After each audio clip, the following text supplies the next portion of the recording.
नमस्कार, अन्नपूर्णा रेसिपी चॅनलमध्ये तुमचं मनापासून खूप खूप स्वागत आहे। आज बनवत आहे रताळ्याची खीर।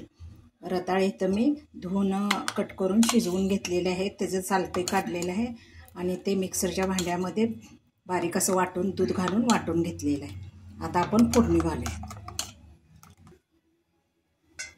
इथं तूप गरम झालेलं आहे, आता तुपामध्ये बदाम आणि काजू घालून घेऊया।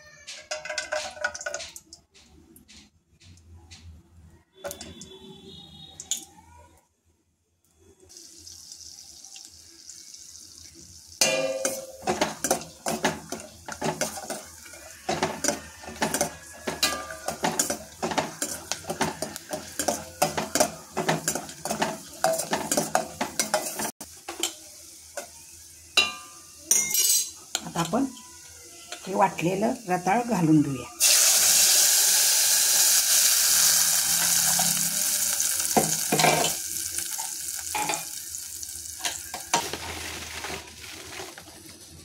आता मी सेंद्रिय गुळाची पावडर इथं घालत आहे।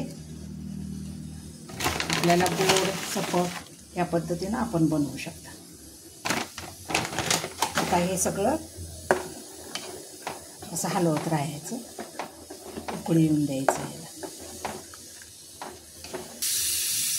आता आपण ह्याच्यावर वेलची पावडर घालून जरा वेळ शिजवून घेऊया। आपली रताळ्याची खीर तयार झालेली आहे। तुम्ही हे करून पहा, कमेंट करा, लाईक करा, शेअर करा।